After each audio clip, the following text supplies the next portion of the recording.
Hello learners, I welcome you all to my YouTube channel and it would mean a lot to me if you spare a second and subscribe to my channel and hit the bell icon. This is Anshi Agarwal and in today's video I am going to explain you English Movement chapter Weathering the Storm and Irsama by Harsh Mandir. So let's start with the video. The cyclone that hit Orissa in October 1999 killed thousands of people and devastated hundreds of villages. So जो 1999 अक्टूबर में जो उड़ीसा में cyclone आया था उसकी वजह से बहुत सारा डिवास्टेशन हुआ था, उसमें बहुत सारे पीपल्स की डेथ हो गई थी और ये साइक्लोन विलेज में आया था. For 2 dreadful nights, Prashant a young man was marooned on the roof of house. So एक प्रशांत एक मैन था, वो पूरे 2 दिन के लिए अपने एक हाउस की रूफ में छत होती है जो वहाँ पे स्टक हो गया था. स्टक मीन्स फंस गया था वहाँ पे. On the third day he decided to go to his village. और थर्ड डे पे उसने क्या डिसाइड किया कि वो अपने विलेज वापस चला जाएगा. Did he find his family. और फिर जब वो वापस गया तो क्या उसको वहाँ पे उसकी फैमिली मिली अपनी. So this was a question. So the answer of this question we will get after reading the whole story. So let's start with our story. On 27 October 1999, 7 years after his mother death, so एक ये 27 अक्टूबर का एक दिन था, 1999 की बात हो रही है और ये ईयर इस ईयर के पहले 7 years पहले उसकी मदर की डेथ हो चुकी थी. उसकी और किसकी मदर? प्रशांत की मदर की. प्रशांत had gone to block headquarters of Ersama, a small town in coastal Orissa, some 18 kilometers from his village, to spend the day with his friend. सो प्रशांत एक मैन था जो ब्लॉक हेडक्वार्टर्स गया था. वो हेडक्वार्टर्स कहाँ थे? एरसामा में. और block headquarters means large buildings, वहाँ गया था. और वो जो एरसामा है वो कहाँ सिचुएटेड है? एक वो स्मॉल टाउन है उड़ीसा का. और वो कितनी दूर पे था? वो उसके विलेज से कुछ 18 किलोमीटर्स फार अवे था.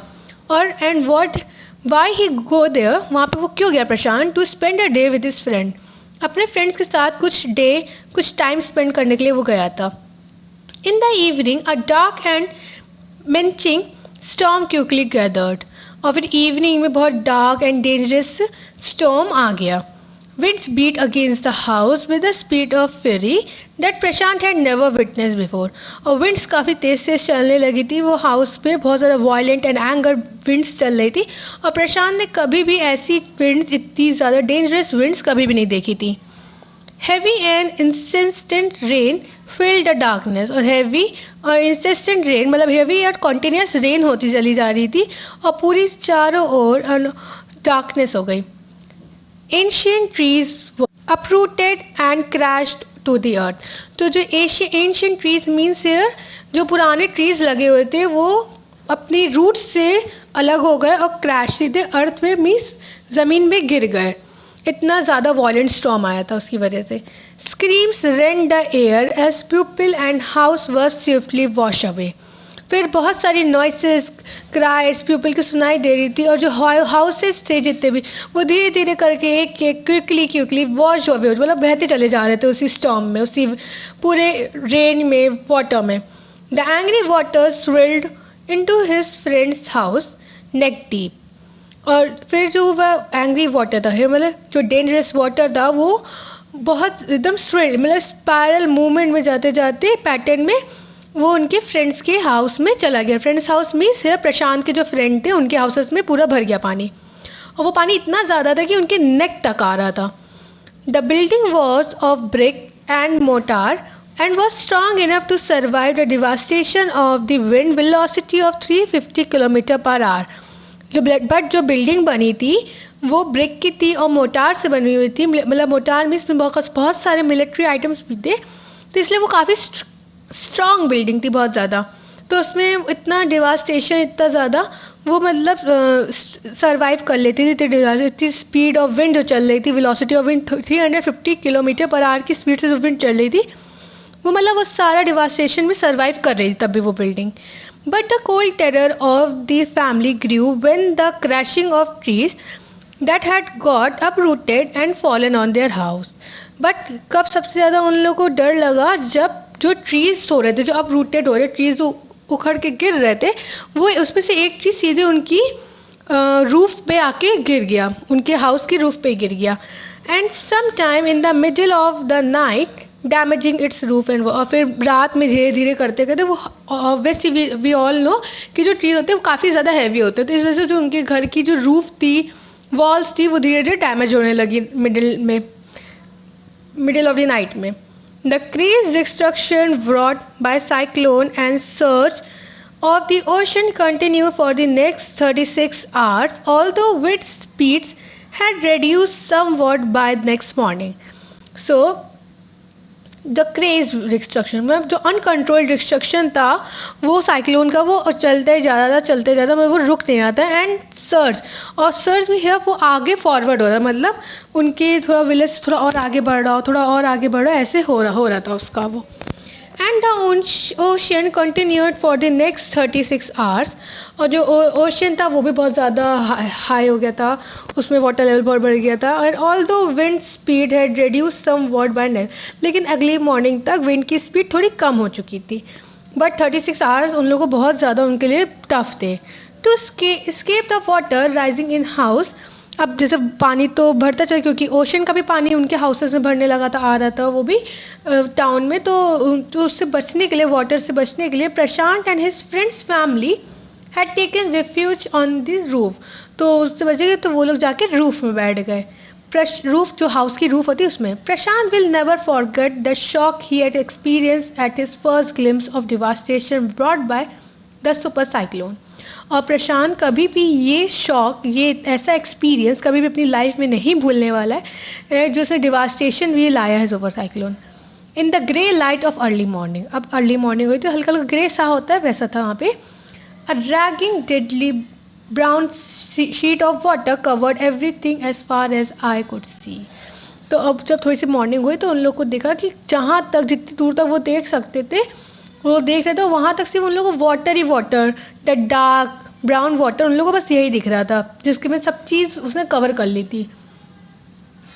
Brown sheet of water covered everything as far as I could see. Only fractured cement house still stood in the few places, बस कुछ खाली थोड़े बहुत क्रैक्ड हाउस ही बचे हुए थे जो खड़े थे, वो भी काफ़ी दूर दूर पे. Bloated animal carcasses and human corpse floated in every direction. और उस वाटर में क्या क्या था, उस वाटर में एनिमल्स की डेड बॉडी थी, ह्यूमन्स डेड बॉडी पूरा उसे फ्लोट कर रही थी. All around even huge old trees had fallen, और काफ़ी जगह जो ओल्ड ट्रीज थे बड़े बड़े वो भी गिर चुके थे. 2 coconut trees had fallen on the roof of their, और उनकी रूफ के ऊपर कितने ट्रीज फॉल हुए थे, 2 ट्रीज फॉल हुए थे कोकोनट्स के, वो भी. This was a blessing in disguise because the tender coconuts from the trees kept the trapped family from starving in several days that followed. But उनके लिए ये जो कोकोनट ट्रीज फॉलो हुए थोड़ी सी उससे प्रॉब्लम हुई, बट वो इनके लिए ब्लेसिंग भी थी. ब्लेसिंग इस वजह से थी क्योंकि उन्होंने 2 दिन से कुछ खाया नहीं था, काफ़ी टाइम से, 36 आवर्स से, तो उन लोग को वो लोग बहुत ज़्यादा हंग्री हो गए थे. तो उन जो कोकोनट्स में फ्लूइड होता है, लिक्विड होता है, वो लोग उसी से अपना पेट भर ले रहे थे, उसी से वो लोग अपनी बेलीज फिल कर ले रहे थे. सो इसलिए वो उन लोग के लिए ब्लेसिंग थी. For next 2 days, Prashant sat huddled with his friend family in the open on rooftop. तो पूरे 2 दिन के लिए प्रशांत और उसके फ्रेंड्स की फैमिली रूफटॉप पे ही रहे, क्राउड बना के. They froze in the cold and incessant rain. और जो कंटिन्यूस रेन हो रही थी उसकी वजह से उन लोग को भी ठंडी लगने लगी थी, क्योंकि रूफ में थे तो वो लोग पूरे रूफ में तो पानी कहीं से रोक तो पाएंगे, तो वो लोग पूरे गीले हो चुके थे, इस वजह से उन लोग को ठंड भी लग रही थी, कोल्डनेस फील हो रही थी. Then the rainwater washed away Prashant tears, और फिर रेन वाटर इतना ज़्यादा हो रहा था कि जो प्रशांत के टीयर्स भी उसमें नहीं दिख रहे थे कि प्रशांत रो रहा है कि क्या कर रहा है. The only thought that flash through his mind was weather his family had survive the fury of super cyclone.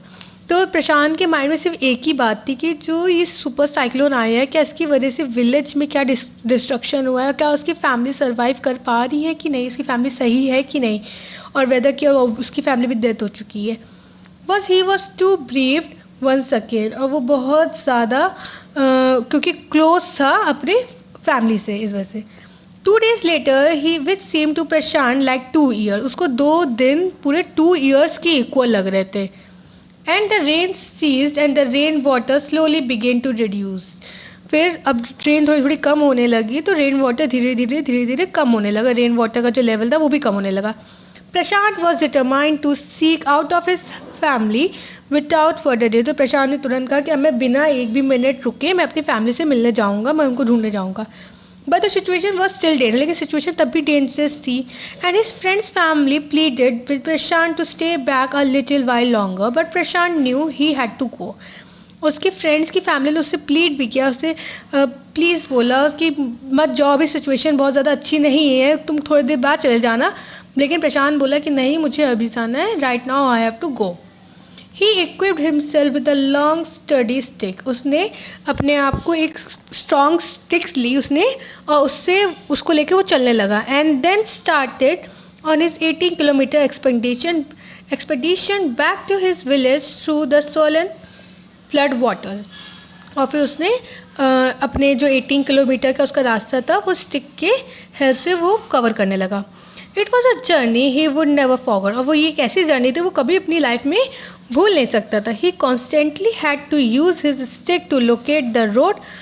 उसको अपनी स्टिक का कॉन्स्टेंटली तुरंत के तुरंत यूज़ करना पड़ रहा था, क्योंकि उसको इतना ज़्यादा वाटर फिल था कि उसको रोड भी नहीं दिख रही थी। तो उसको वो रोड फाइंड आउट करने के लिए उसको स्टिक से पहले चेकआउट करना पड़ता था आगे कि रोड है कि नहीं, whether the road is there और नॉट। तो इसलिए उसको हर जगह रोड पे स्टिक पहले लोकेट करनी पड़ती थी, उसके बाद वो जाता था आगे to determine whether where the water was almost shallow. तो वो यही देख रहे हैं कि वाटर का डेप्थ कितना है, कि यहाँ पे कम वाटर है कि यहाँ पे ज़्यादा वाटर है।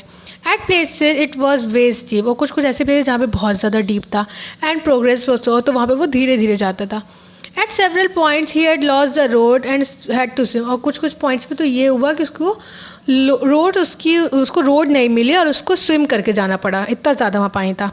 After some distance he was relieved to find out 2 friends of his uncle who were also returning to there. तो उसको कुछ समय बाद, थोड़े टाइम बाद, थोड़े डिस्टेंस आगे उसको 2 फ्रेंड्स मिल गए अपने अंकल के, वो भी अपने विलेज को ही जा रहे थे। They decided to move ahead together. फिर उन्होंने डिसाइड किया कि वो लोग एक साथ ही आगे जाएंगे। As they waded through the water, the scenes they witnessed grew more and more markedly. So जैसे जैसे वो आगे बढ़ रहे थे, उनको जो सीन्स दिखाई दे रहे थे वो बहुत ज़्यादा फियर से थे।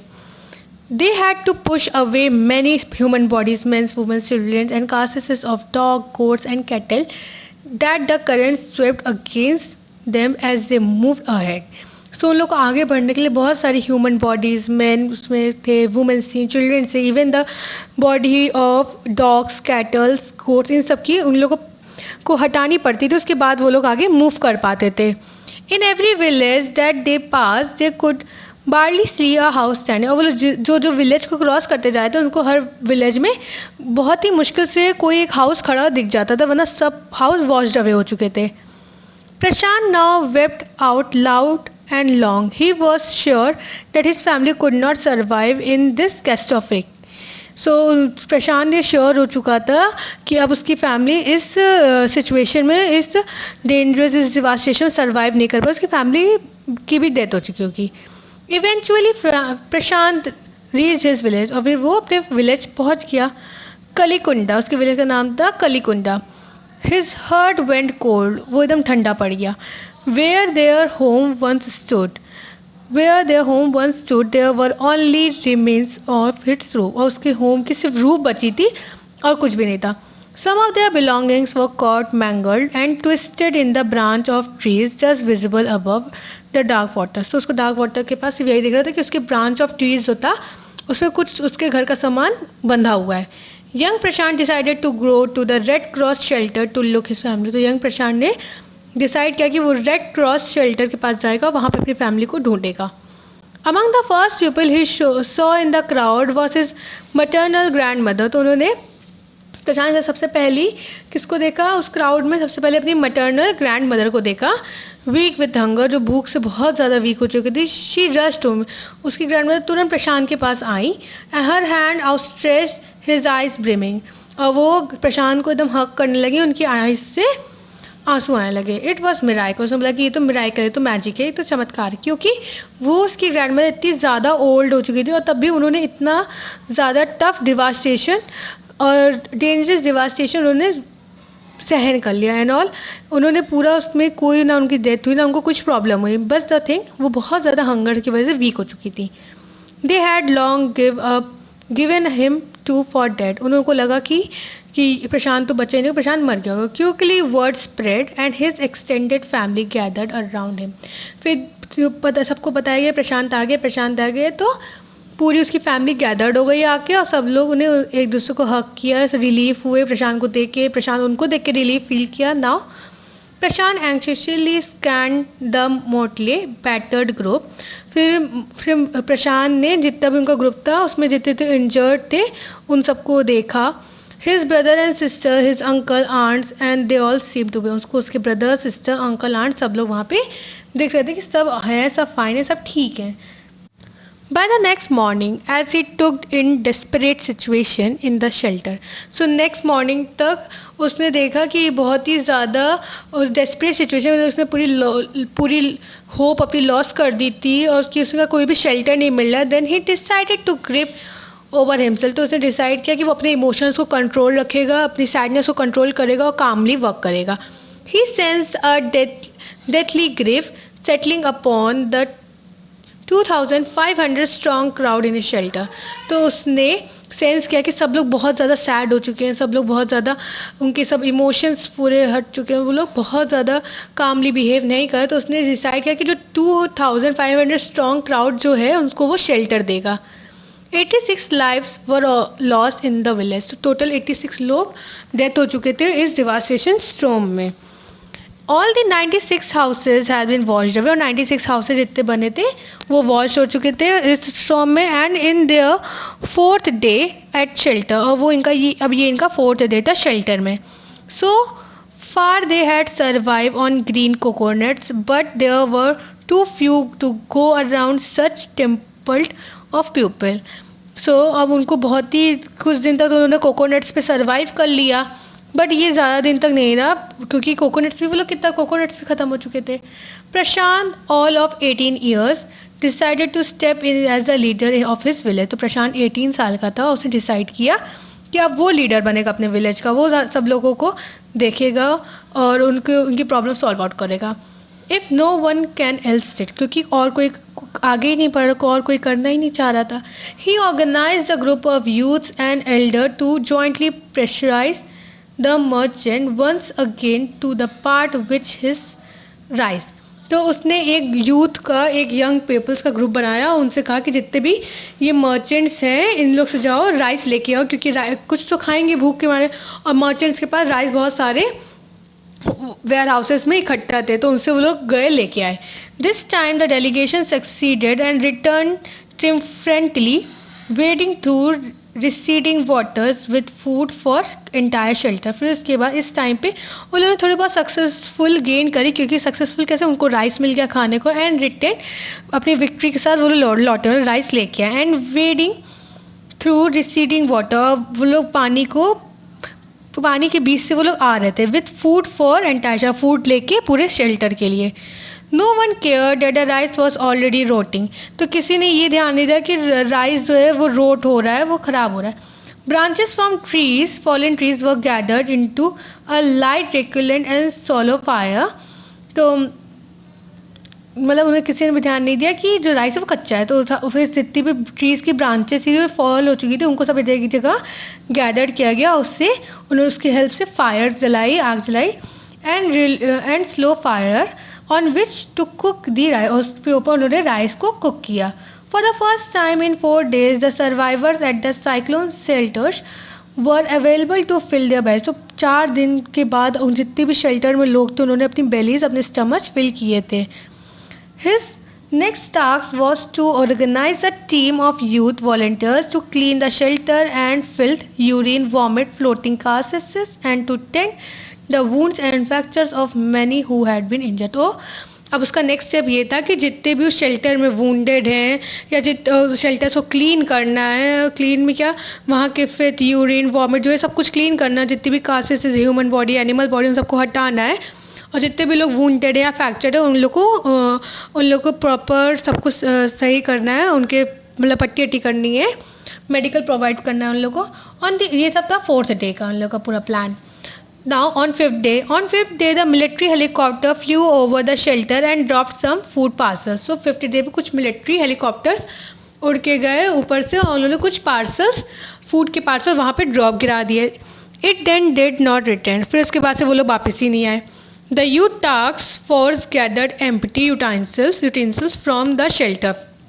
सो जब यूथ का ये टास्क दिया गया कि जितने भी खाली यूटेंसिल्स हैं उनको गैदर करो शेल्टर से. Then they deputed the children to lie on the sand left by the water around the shelter with these utensils on their stomach.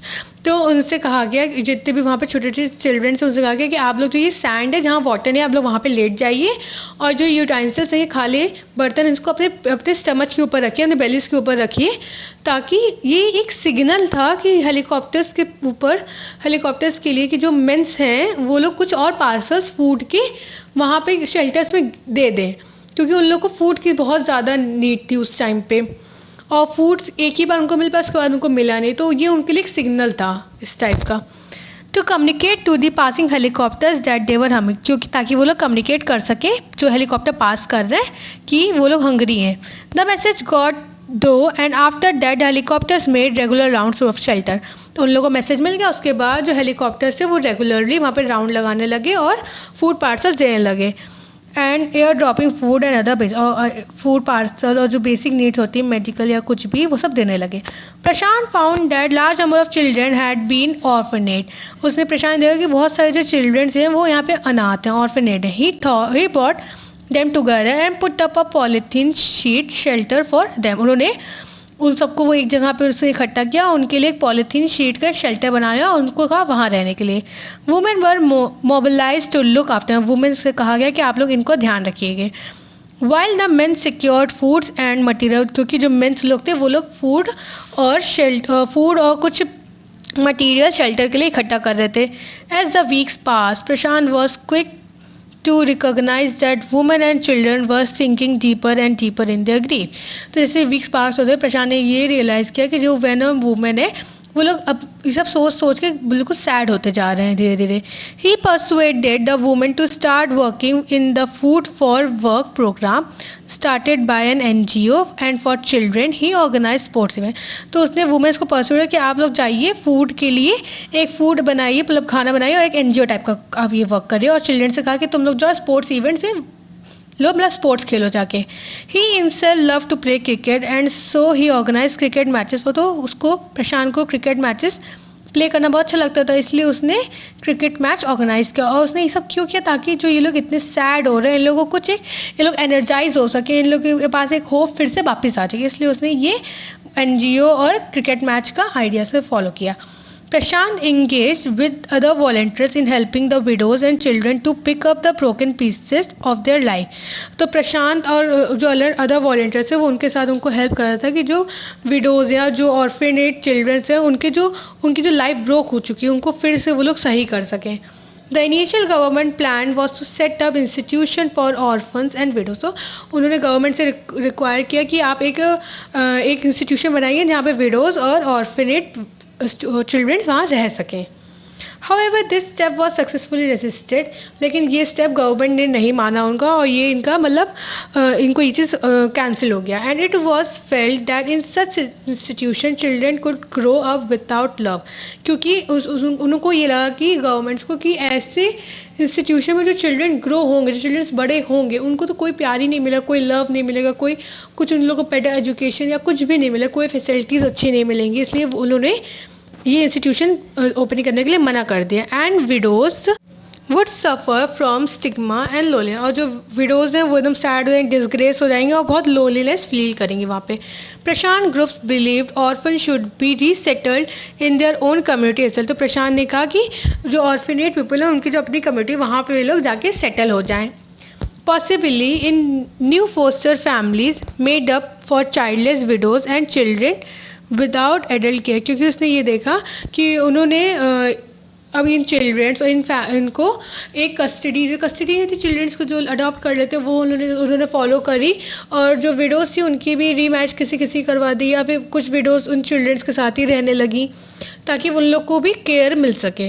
It is 6 months after devastation के 6 months के बाद of super cyclone जो आया था, this time Prashant wounded spirits has healed simply because he had no time to bother about his own pay. अब जो प्रशांत था वो ऑलरेडी, उसकी स्पिरिट इतनी ज़्यादा, उसकी जो स्पिरिट मीन्स आत्मा, जो उसकी आत्मा थी ऑलरेडी इतना वुंडेड हो चुकी थी कि उसको ये लगने था कि उसके पास अपने टाइम बिल्कुल टाइम नहीं है, अपने पेन्स के बारे में कुछ सोचने का टाइम नहीं। His hands youthful face is what the widows and orphan children of his village seek out most in their darkest hour of grief। और उसको उसका जो एक हैंडसम, एक यूथफुल फेस था, अच्छा सा चार्मिंग फेस था, अब वो भी उन्हीं विडो एंड ऑर्फन चिल्ड्रंस की तरह हो चुका था, क्योंकि वो उसी की तरह लगा था, उन्हीं के बारे में सोचने लगा था, और यही उसका सबसे बड़ा सैडनेस थी उसकी लाइफ की। So now the chapter has been completed, and if you like the video, so don't forget to like, share and comment on my channel. So thank you.